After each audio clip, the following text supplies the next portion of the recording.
How do we make sure that we're teaching for that really diverse range of students that have very different life experiences?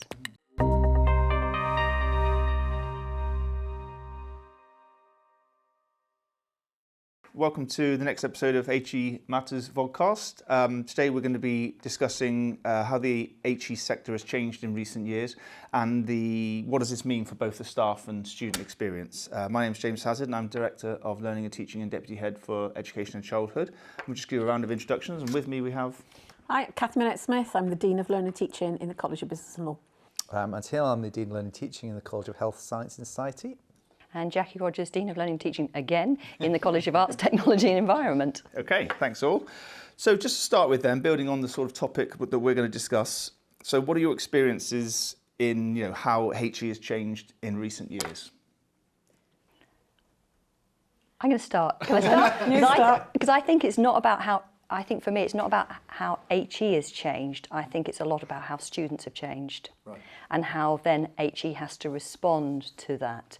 So I think there's been a huge change in the nature of the student population. We used to talk about it being quite similar, but I think it's very diverse now. And I think that's the biggest challenge we've got, is that we now have lots of commuter students. We have lots of students that are having to work a lot of the time as well as studying. We have more and more students that may be carers or have caring responsibility or parents. So I think it's actually the student body has changed as we've increased the section of the population that's gone to university rather than higher education itself. I think I'd follow on with that by saying some things haven't changed at all. Mm-hmm. So I've been doing roles like this for a long time, and the kind of perpetual conversations are things like, how do you encourage students into class, student engagement? Those conversations have persisted throughout all of this. Assessment and feedback as a topic has persisted throughout all of this. I think some of the things that have changed are the things which Jackie's been alluding to, the complexity coming into the sector and the regulation around that and the demands of programmes to cover sustainability, employability, just the plethora of things which we're having to take responsibility for. I think it's the complexity piece that has changed, but in essence it hasn't changed at all. It is about staff and students working together for students to maximise on their opportunity of being here. Right. And what do you reckon the drivers are then? What's pushing the change? So I do agree. I'm just thinking that there's an element which I think I wonder it's linked to students and that changing demands and the complexity, but I would say, the past 20 years, the profile of learning and teaching, more broadly, and I think it is linked to student experience, that has improved enormously in higher education institutions. I think, previous places have worked, actually if we go back enough years, people rarely talked about learning and teaching in this way. It didn't have the profile, we didn't have the teaching excellence framework, it didn't live and breathe in the same way. And I wonder whether it is actually about students and how we connect and how that sits. But I think that has been quite a big change. I don't know what you two think, but that past couple of decades. But what we haven't mentioned is fees. Yes, yeah, that's true. That's true. And bringing in the fees and that whole relationship. So I think there's the expanding higher education. So a real variety of students now coming into it, but they're paying for it. Or they're taking out a loan for it. And I think that's probably why teaching and learning has become more prominent, because they're now seeing themselves much more, or they are portrayed as consumers, and therefore they're wanting to get something out of it. And that probably comes back to what you were saying, Cathy, about employability and sustainability. It's now more than just having the knowledge element. It's actually much more, because there's a cost associated with being a student now. And that plays into the relationships and the way students see that dynamic and the way we see that dynamic, when there's a very explicit transfer of money, which is sitting beneath it. Yeah. So do you think that the increase in importance around learning and teaching in recent years is driven by a level of accountability then with an institution, as in, you're right, a student from a consumer perspective spending £9,000+ a year? Do you reckon that's demanded? Is that what's prompted, do you think, the drive towards better standards of learning and teaching? Well, I think it's part of it. I mean, really, it goes back to Deering. So Deering, when the Deering report came out in the mid-90s, that made an absolute stake in the ground. This is about the quality of the learning experience in higher education. And then since then, the successive policies that have come out since then, including fees, has just driven that agenda even more. But it was already starting post-Deering, I would have said. I guess it's interesting because fees, there was that sort of jump, wasn't it, when fees tripled though, which is quite interesting. And yeah, it's whether that is linked as heavily to governance and that sort of accountability. I mean, yeah, I think it's a bit chicken and egg. It's probably not one as the other, but it definitely has caused quite a big shift in the sector over the years. But is there not also, in the past, we very much took students on expecting them to be able to be effective learners. We expected them to be able to engage with the assessment tasks that we set them and to be successful. And they just had to carry on doing what they had successfully done at school to achieve high levels of A-levels. And I think the teaching and learning has had to change because the nature of that student population has changed. We haven't got that very narrow funnel of 3 A-levels coming through so more. And I think that's made us more accountable for what we do in teaching and learning. I suppose to discuss that a little bit there, but from a student perspective, I want to sort of look at the differences now between a student or the expectations upon a student and their experiences to what might have existed, say, 20 years ago. So what does a student now face as part of being a HE student to what they wouldn't necessarily have faced 20 years ago, and what are the further expectations placed upon them? Actually, just because, Cathy, we chatted about it briefly earlier, because there was a Wonk HE article actually this morning that touched on this, and because I was looking at a bit of detail, and it does link back to finance, but it does impact on, gets part-time students and actually commuting students, but that just as an element, as an example, so the threshold at which they count parents' contributions is stayed at 25,000 since 2008.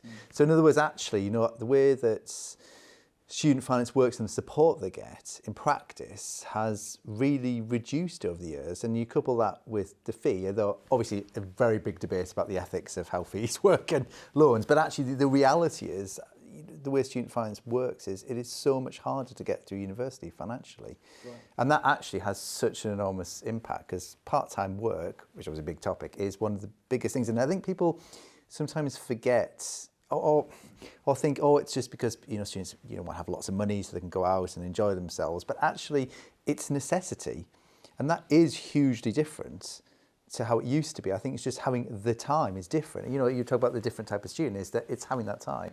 I think it's not just part-time work. Yeah. I think some of our students are working full-time and studying. And I think that is a huge difference. I was talking to one of my students, one of my personal tutees, on Thursday last week. And 1 bedroom in a shared house in Filton Avenue is £670 a month without bills. Right. That is a lot of money. You've got to work full time to be able to cover that along with your maintenance loan.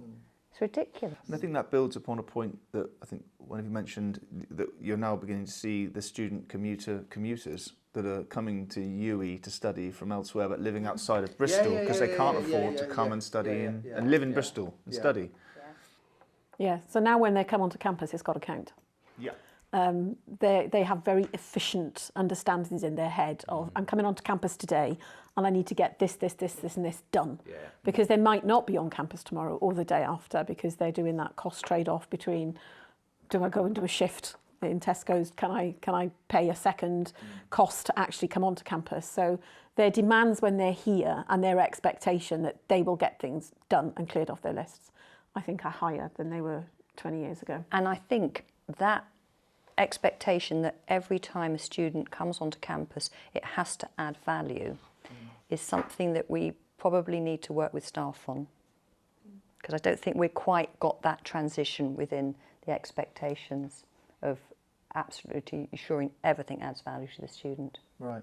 I think it's safe to say from our experiences that from a staff perspective we haven't changed enough within our practices to address the fact, that we still do things as we may have done them for quite a few years, but if you're really managing to add value to that kind of discrete experience when they come in on campus only, what can happen to support that?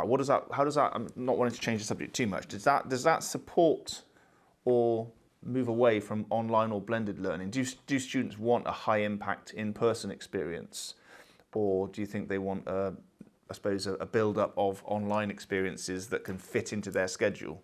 Or do you think it's a merge of both? Because you can get impact in different ways, can't you? Oh, it's a tricky I'm going to question. say both. You know, if you ask a student what they want it all. Yeah. I think that they want to be able to do a lot for themselves online, but as a result of that, when they're coming onto campus to speak to somebody, it's because they've now got a need, and they want that need to be met.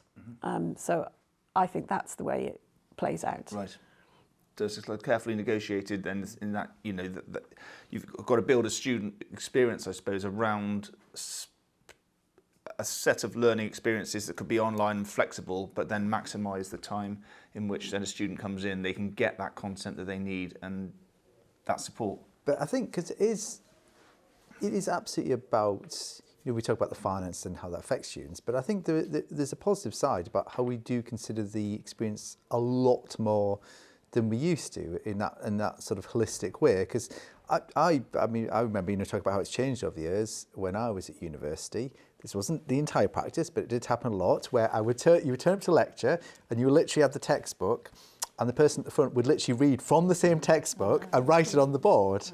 And you kind of just accepted that's how it worked. And I'm not saying that happens now across the piece, but that was quite standard practice. And that does beg the question why, at the time, it's like different finances work differently.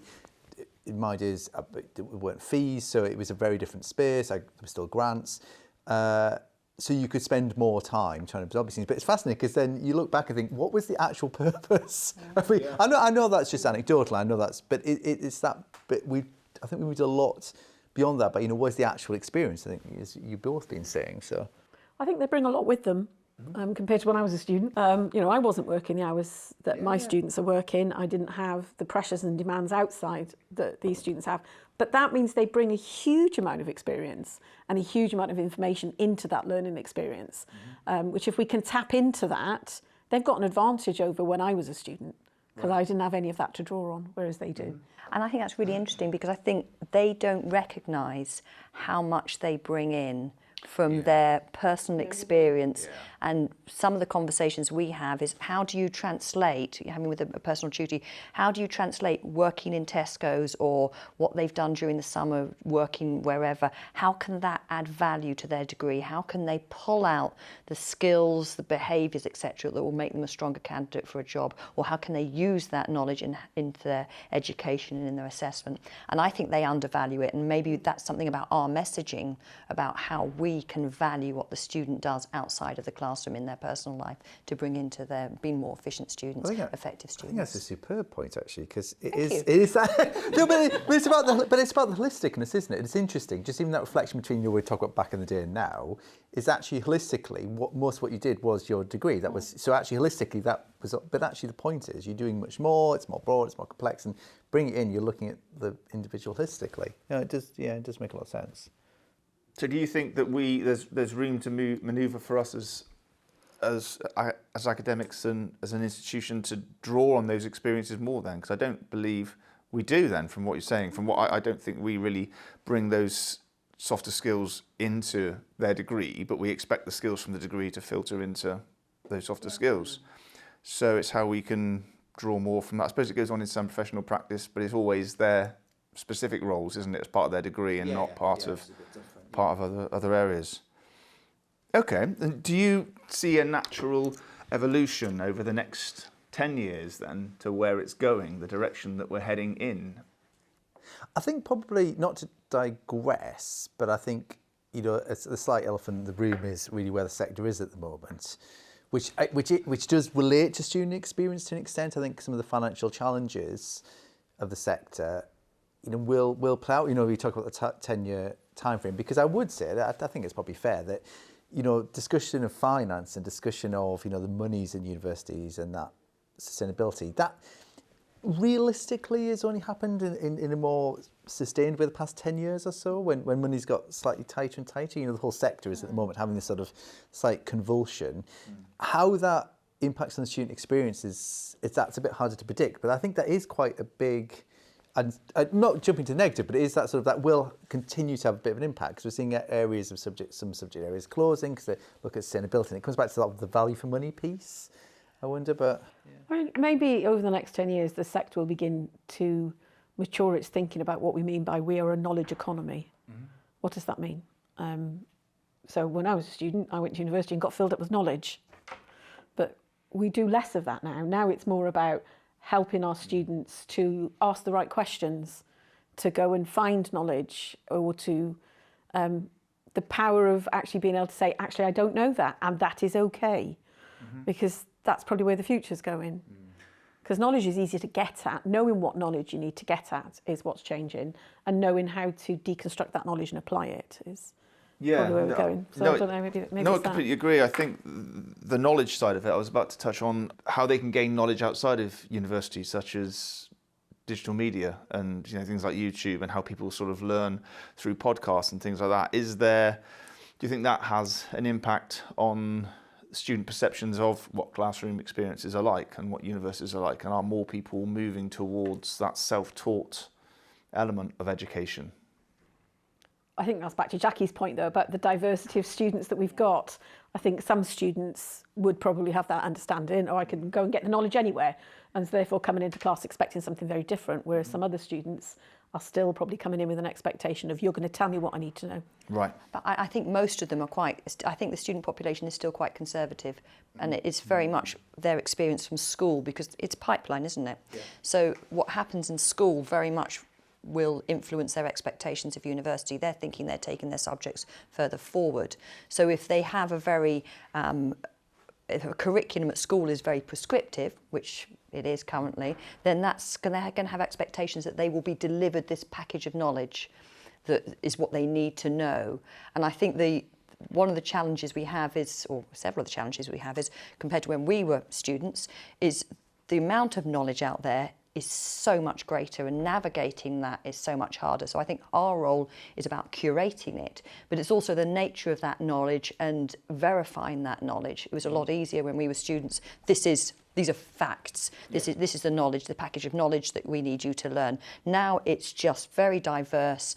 The validity of it is questionable in a number of areas. So our job is much more about curating that knowledge and developing that ability to be continuous learners, to develop inquisitiveness and to be critical.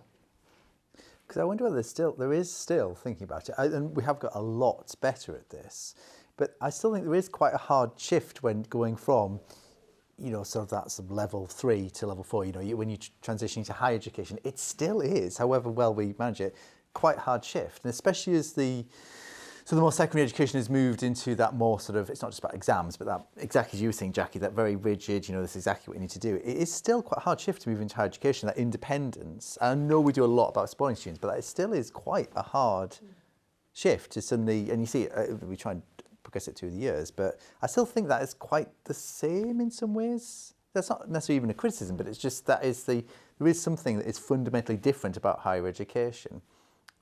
Do you think, this is a question for you, Cathy, do you think the move away from exams, which are quite prescriptive in the regurgitation of knowledge, to assessment tasks much more around, topics, exploring topics, and students having more autonomy over what they're actually completing within their assessments, has changed their understanding of knowledge?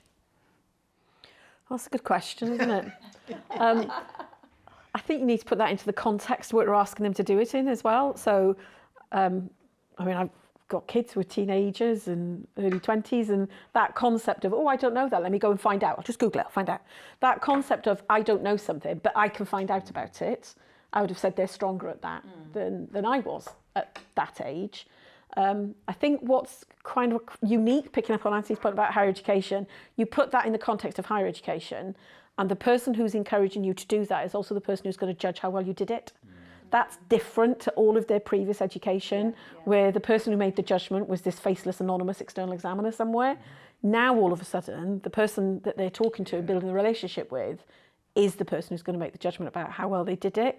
And so then straight away, they're then starting to get into that space very quickly with you of, what is it you want me to do? Because higher education conflicts those two things. It conflicts the exploratory relationship, let me help you find out, with and then I'm going to tell you how well you did it. There's always that interesting thing, isn't it, then, about the power dynamic, Yes. which is really difficult about how we manage that, because it is there. It is there, and it wasn't there in their previous education, really. Yeah. But the power dynamic, is it different now to it was 20 years ago? think it's different, but I think the way students navigate it might be different. I think we have more checks and balances now. I mean, when I was an undergraduate, you always had the prof who was just a little bit crazy, and you just had to tell them exactly what they wanted to hear, which was based on the book that they'd written. But I wonder if our checks and balances around quality assurance are actually have broken down some of that, feeding what the individual member of staff wants you to return to them through the assessment. Yeah, I think it does. I think it's because sometimes we look at it a bit negatively, but you're right, it is there for the checks and balances. That has more, well, teeth may not be the right word, but actually it's to say we have clear expectations, I think, which is hugely important about the interaction. It is, it is interesting about that dynamic though. I think we are much more open in conversation with students. I think we're much more transparent about it. But it's so interesting, about that shift though, about, of course, that you're going from one education system in some ways to another. And I hadn't really thought about it that way, that of course it's always external, and then suddenly you're having those conversations. I wonder if it's something we don't reflect on often enough, that actually it's not just the power dynamic, but it's actually a fundamental shift. Realising that actually, yes, people are aware they've gone through a different, gone through all this education to get to higher education, but actually that fundamental relationship is different. They haven't been through scenarios previously where actually the person you're being taught by in practice is the one who's actually going to be assessing you, that actually sets your future, and that is quite different. And we want them to be curious, and we want them to go seeking knowledge, but to do that you have to be bold enough to say, oh, I don't know that. It takes quite a lot of confidence actually to be confronted with a question from somebody and then to go, oh, that's a good question, I don't know the answer to that, let me go and find out. That's not an easy thing to do, but we're kind of expecting our students to do that. So how do we help them to do that? And how do we make it okay for a student to say, I really don't know what you're talking about? Right. So following on from your point, do you think then that the power dynamic and the shift that students experience coming to HE, has the relationship with the lecturer changed over the years, where now the lecturer is more accessible, who is marking your work, and you're able to interact with them on a more personal level regarding your work, or has that moved in favour of the student moving forwards?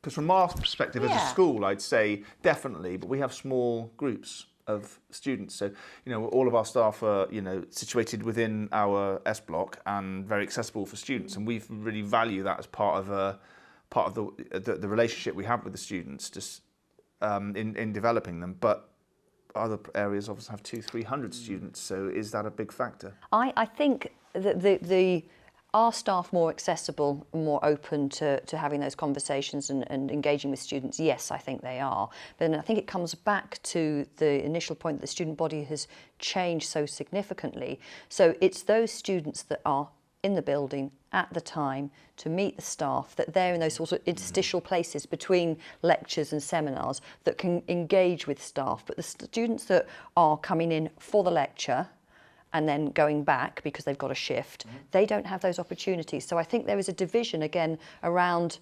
the economic side of things as to whether or not you can have those relationships with staff.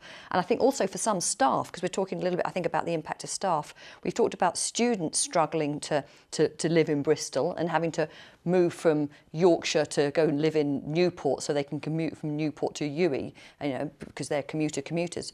A lot of our staff really struggle to live locally. So again, I think there's an issue for staff coming in and being present on the campus to have those moments of collision with students, to have those conversations. And I don't know how good we are at doing that online yet, but I think the openness of staff and that opportunity to engage in those academic debates and to explore issues with students is restricted to those staff and students that can bump up against each other on campus. It's about relationship building again, isn't it? And the opportunities to do that. You're right, some cohorts are huge. And I think in a huge cohort, it's a bit easier to be anonymous as a student, either by choice or because you don't know how to not be anonymous, if that makes any sense. Because you're shy or you're sort of like less forthcoming, I guess, is where I was going with that. But I think what has changed is students expect the institution to know them. So if a student has told somebody something about themselves, they expect the institution to know that. And we hear it all the time from students that they get very frustrated when they have to repeat their story over and over and over and over again. And that's back to that point about when they come onto campus, it has to matter. And so if wherever they end up meeting somebody, that expectation that somebody knows what's going on if they've already said it once, I think is something which has fundamentally changed. Because that would be their experience at school or college. Yes, and because the support side of higher education in 20 years has quite rightly grown significantly. And so it does sound like I was talking as if I'm 90, but you know, when I was a student, like me and my personal tutor, that was my main relationship. I'm not sure it's like that anymore, because we have such a plethora of student support, all brilliant experts in their own right, but then how does a student navigate their way across that? Because I never had to do that really when I was a student. Well, and it's coupled with student numbers being a lot higher. I mean, that's the one thing that is absolutely true. Student numbers are huge compared to what they used to be as well. And that, again, it's how it connects up. Because you're right, I think there's an interesting sort of dichotomy of this, isn't there? Is that actually we have now much more broad student support services, but their size and scale sometimes actually works against it about that connectivity. I mean, you remove the one person point of failure point, but at the same breath, getting that connectivity is a bit of a challenge. That's probably something if we cracked would make such an enormous difference. And but the diversity of the student body is so much greater, that yes, support is much broader. Yeah. And you know, it's not just the numbers, it's that diversity. And there is that sort of real tension, just thinking you've got to broaden the sector as well, of what universities want to provide, but also, you know, what the expectations of what the sector needs to provide, which is really difficult because it's this really odd space between sort of essentially what it boils down to, the pre-18s and the absolute need for certain controls, balances there, and actually being adults post-18, but still having so many elements which of expectation as if it was pre-18. I'm not saying that's a right and a wrong, but we still have a huge amount of expectations on us as a sector that actually you would never get anywhere else, which is a bit of a challenge. I'm not saying it's not a good thing to do, but you've got to balance that with what is achievable, what's manageable. But okay, that leads us quite nicely. I know we've sort of touched on it slightly with regards to the staff experience then. So we've sort of touched on a few things. So, you know, the ability for staff to be present as well and to be able to sort of meet with students on that rare occasion that they're in on campus because of their own personal circumstances. But more broadly, what do you think this change in the student demand and all the student needs is having on academics and professional services? What is the journey there on? What are their experiences and how has that shifted? I think it's become much more, for an academic member of staff, it's been much more complex because in the past, the students would come to see you about academic matters. And I think now, because of the challenges students have and a diverse population, and it comes back to Cathy's point, that the student's relationship is primarily with their academic subject, their programme leader, their personal tutor, or their module leader. So that's the place they expect to go to with the concerns, issues, or queries they have. Most academics can't answer the majority of questions. They can deal with the academic questions and they can, but often the real issue is much more complex. It's not just about academic. It's several factors that are all working together. So I think particularly for academic staff, it's a knowing how do you navigate advising a student when you have very few of the answers, and how do you navigate what's a very complex university system to ensure that you are safely handing the students over to where they need to go, not just signposting, but safely handing it over. Often the conversations I have with staff when they have students in distress, and it might be, it's the sort of thing that happens at 6 o'clock or 6:30 in one of the studios or the social learning space where the university has closed down, but there's a member of academic staff there, they come across a student's in distress. What they really want to do is help that student, because that's why they're in the job, support that student, but they don't know where to go. And their biggest worry is, have I ensured that that student is safe? And they won't go home until they feel that student is safe. So I think it's a lot harder for academic staff because it's just much more complex, and it's knowing how to support the students beyond the academic, and how do you do those warm handovers to the support services. Yeah, and there's a significant skill demand on staff to be able to negotiate those issues with students as well. I mean, you know, speaking anecdotally with various academics, they'll say that part of the job is the most time-consuming, often on some programmes, than the actual academic side. So it's almost they've got to take on a number of roles now, an academic, more than just someone who delivers knowledge and assesses. It's now a mentor, it's now in some places a counsellor, somebody that can support with finances, and then you've got that. Whilst there's various services within the university, they do take on they wear many of those hats, I think, and that's really invasive, I think, for, they need to have that wraparound care and support. I think we have disconnects in the language as well. So 20 years ago, academics were teachers. Whilst we still talk about teaching, I absolutely value teaching, not saying we shouldn't be teachers, we should be. But now, under things like TEF, we're asked to evidence learning gain. So you're asking your academics to be teachers, but actually, are they more facilitators of learning than they are teachers? I don't know the answer to that question. And we ask a huge amount of them. The same as our students are juggling lots of things, so are our staff. And so our staff are trying to do online content when maybe their greatest satisfaction is being in a classroom live with students face to face, whereas some other staff might get their greatest satisfaction from doing really good online content. And we're asking to innovate in the assessment space, but they've got a limited time window to market in. So I think sometimes the complexity of the ask when you start talking about learning as opposed to teaching, and we need to be cognizant of the fact that we ask quite often all academics to do all things. And maybe that isn't realistic, and working in teams to deliver learning is probably more efficient and more effective than asking every single academic to do it all. Right. So I guess that's the thing, is that for both groups, though it's different things, for students and staff, it's competing priorities. That's the thing, and there's more competing priorities. There's more things that you're having to do, and it's how you make those judgments. How do you prioritise this over the other? And there's ways we can help with that. But it's an interesting parallel, isn't it? Because people are people. It's how do you manage all these competing priorities? How do you choose which is the best route to go down, or how to manage that? And it's same for staff, absolutely. And touching on parallels, do you think there is a shared experience between staff and students? Do you reckon there are parallels between their experiences in an institution, HE, that there is more in common with than they may think?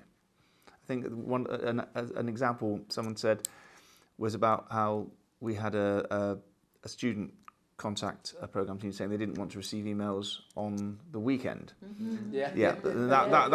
That's a career-long gripe from educators that what would happen is that a student would normally email a member of staff on the weekend and be annoyed that they didn't get a reply, and the question was that the colleague is that's their time off.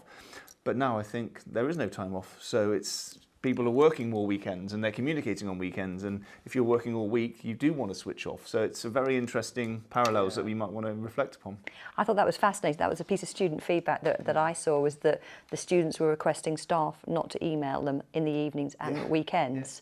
And because they wanted that downtime, or they were working, or they felt an expectation that they should be looking at email during the weekends and evenings. This is the students, which is exactly the same conversation that we've had from staff. And it was really interesting. It was really interesting when I read that. I thought, wow, that is a bit of an eye-opener. And that's the situation our students are in. They are probably equally professional as academic staff are. So we've got professional students now, in some sense. They're wanting to sort of take that time out. But yeah, that was it was really eye-opening when I read that. And we had to explain to the students why staff might be working evenings and weekends. And there was no obligation for them to read emails that we sent them at evenings and weekends. But I think unless you're explicit about that, though, it's like staff, student. But if you're not explicit about the intent, then you have that impact, and you're so right that reflection of it has that impact, because people are people. It's that if you're sending not 2 a.m, but on an evening, unless you're actually explicit, this is just when I have to work, you don't need to respond, unless you actually say that, there is a pressure, and it's the same between staff, there is a pressure that's created that should I be doing that then? Should I be responding then? So it is interesting. One of the examples was that a member of staff was sending the slides for the lecture, the slides they wanted the students to read in advance of the lecture on Sunday, and the lecture was on Monday. So the students didn't feel that they had time to engage in it. And I think in the past we might have assumed that we send these lecture slides out and most of the students don't look at them. But actually I think students are being very professional about their learning, and they are really engaging in the materials that we're sending out to them in advance. So they share a work-life balance challenge. Definitely, I think they share the multiple plates spinning. I think our students are spinning more plates than maybe we give them credit for sometimes. And so they've got the same challenge as we do in terms of that agile mindset. So they think, I'm doing this now, but then I'm doing that. And then in an hour's time, I'm going to be doing that. And that ability to swap between tasks, I think they share that. I think there's just one different thing I was just mulling when we were talking about it, and we were talking about this a little bit earlier as well, swinging back to it, is, because you were talking about that shared experience. One of the things, as educators always struggle with to an extent, especially in higher education, is that bit about imparting knowledge, which, you are the expert, you're imparting knowledge, and actually acknowledging an area that actually we're going to learn together. And actually, I'm not the expert in this, and actually, not opening up the whole thing about AI, but, actually having an open conversation with students saying, actually, yes, I'm going to guide this, I'm going to create this through, but I'm not necessarily the expert in this. We do struggle with that in higher education. We really struggle with this.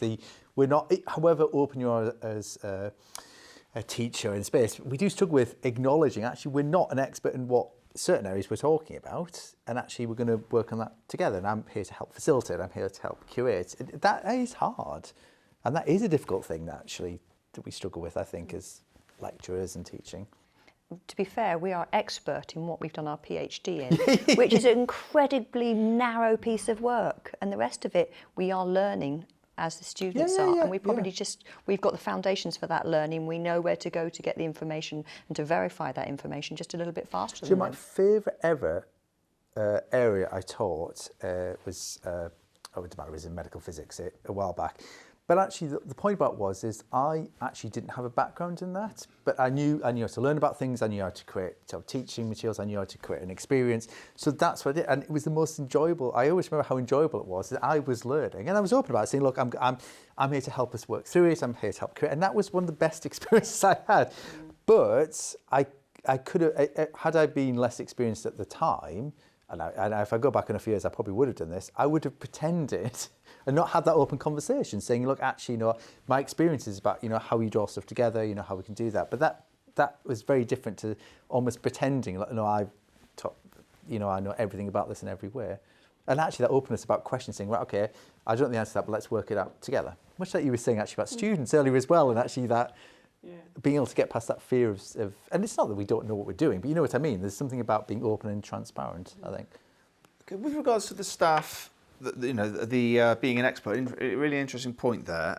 Do you think that's changed significantly? So when you say in the day, obviously being an expert on a PhD, being an expert subject knowledge, but is now the drive to be an expert at being a teacher, and that's more important than being an expert in subject knowledge? Oh, interesting. Yes. So I think we are curators of knowledge now, because of there's so much knowledge out there. So it's much more about us bringing together learning packages, but also, what was the bit you said, which I said was really interesting? Is it more important to be an expert teacher than an expert in your subject area? Yeah. Well, I think that comes to the curating then, doesn't it? Because I think part of teaching is curating knowledge. So I think, yes, absolutely.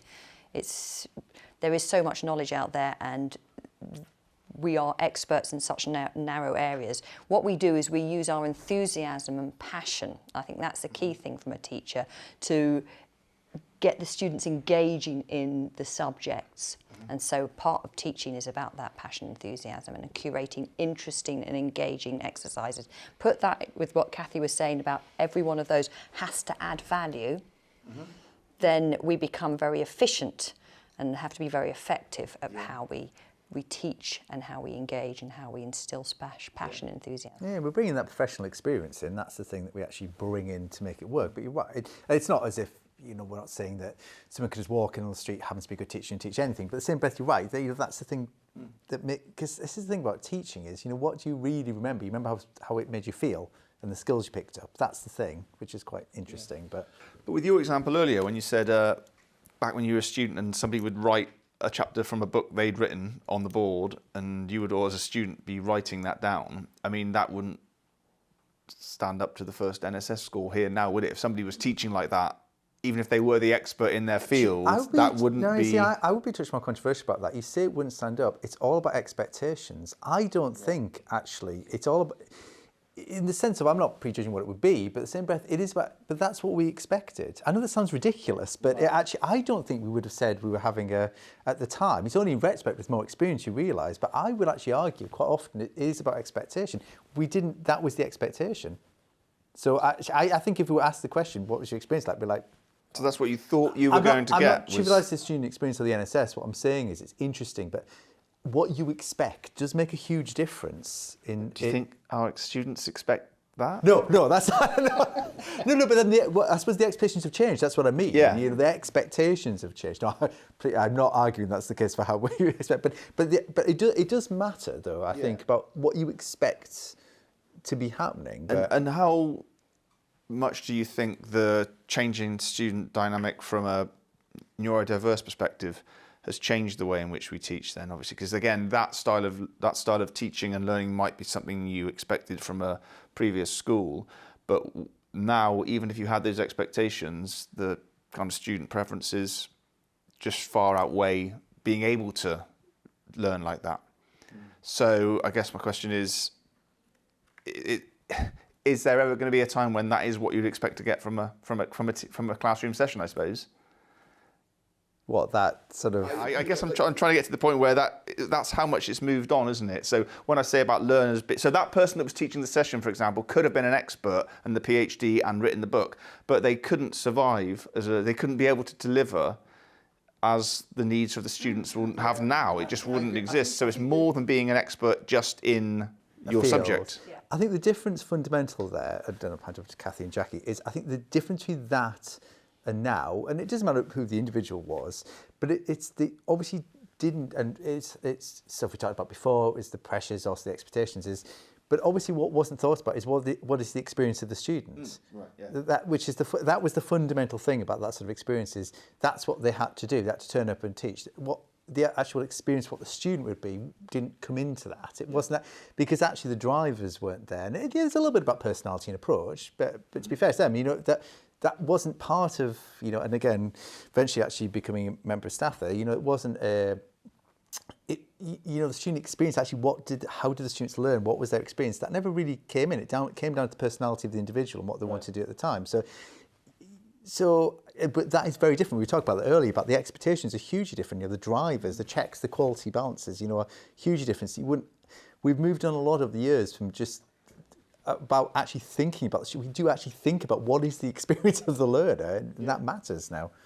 And I think we do need to do more, and you're picking up about neurodiverse students, and I think we are playing catch up as academics as to how can we ensure that the learning packages that we develop and deliver are appropriate and are suitable for the diverse range of students we have in front of us.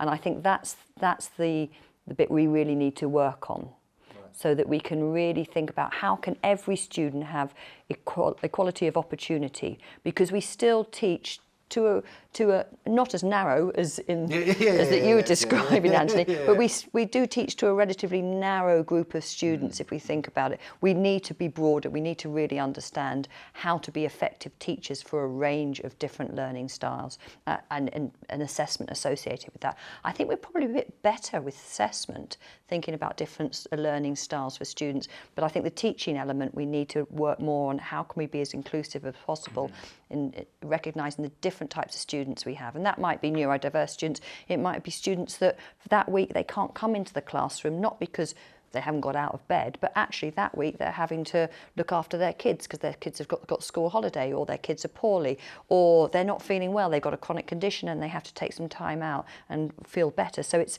how do we make sure that we're teaching for that really diverse range of students that have very different life experiences. I think the only other thing I would add, echo everything they've said, but then I would, they're my lovely peers. The only other thing I would add to that, it's like, well, what's the purpose of teaching? If you're going to say what's good teaching, what's bad teaching, well, what's the point of it? And from our students' point of view, a big, massive chunk of it is that this person is going to prepare me to succeed in assessment. Yeah. So irrespective of what we might think excellent teaching is, the student needs to be confident that this person is actually helping them get there. And if they don't feel that, and I don't think that's necessarily changed in 20 years. I certainly had some atrocious lecturers who I hope are not watching this. I had lecturers where I'd turn up to the class and think, well, that was a waste of my time. Yeah. But that I felt that because, one, they weren't very good at communicating, but two, I was leaving the room thinking, I've got a clue what I'm meant to be doing next. That's what was at the heart of me thinking that was a waste of my time. Yeah.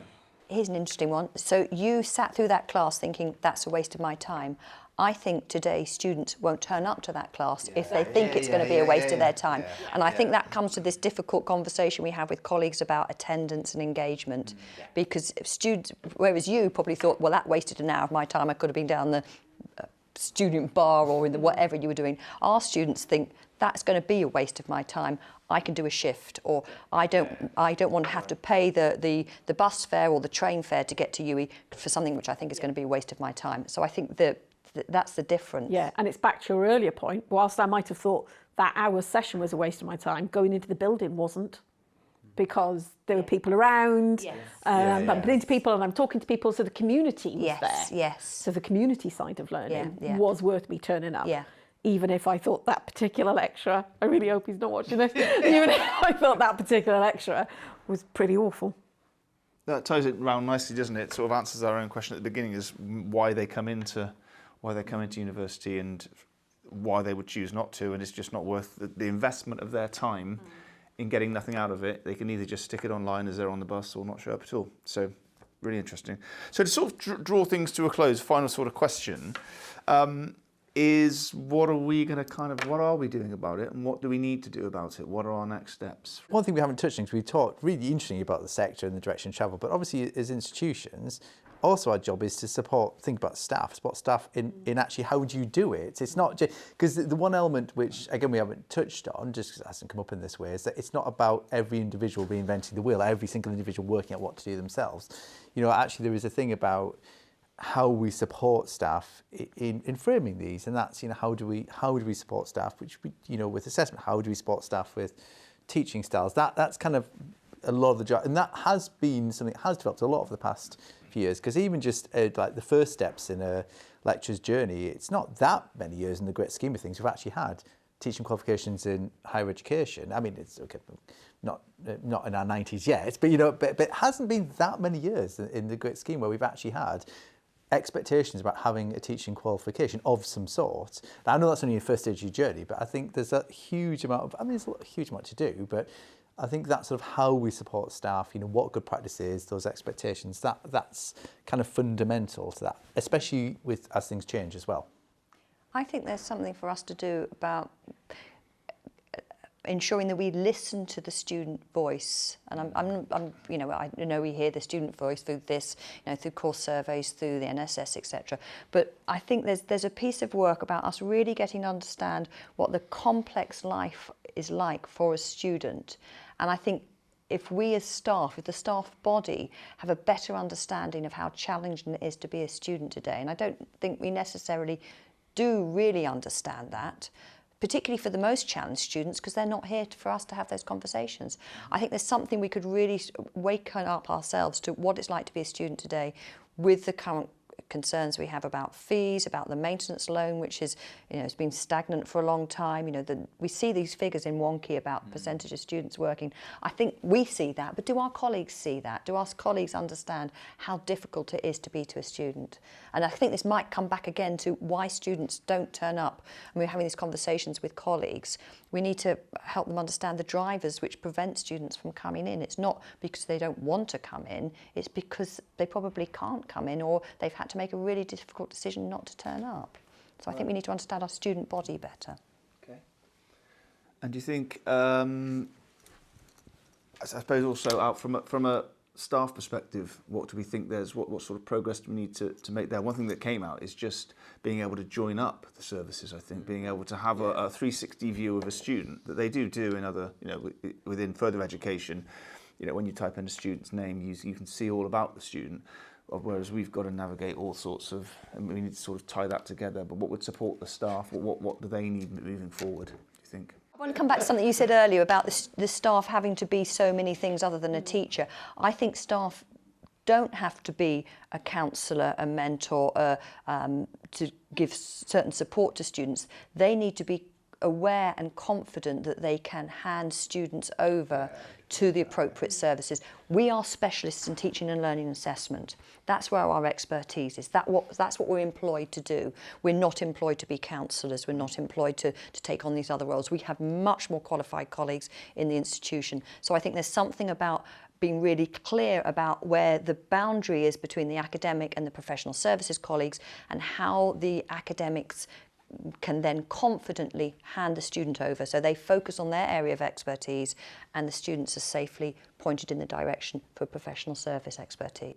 Actually, just briefly, you know, there's interesting, it's slightly different things, but it's related about sort of the parallels between staff and the student. It's to help staff and students with the overwhelm. So for staff, it can actually, there might be lots of ways of handing over, but because there's so much information, so much flying around, it's quite hard to navigate. Unless you hold it a certain way, you end up doing a lot yourself. It's not that there's answers to everything, but quite often it's just overwhelming. Same for students, you know, don't know quite where to go because there's so much there, actually how you navigate that. So there's an element of how we spot both with the overwhelm, because quite often there are actually routes, there are actually ways, there are actually, exactly as you were saying, you know, that handover. And yeah, there's definitely something about improving the overall view, but helping that overwhelm, it's staff and students, I think. It must be challenging for a student, I guess, to establish a relationship with their tutor or their academic and then have to build other relationships across the piece, isn't it? I think that's why tutors often take on that role, or academics take on that role, because they've got that kind of one-to-one relationship where a student feels they can open up to them, but then, you know, it's like go and see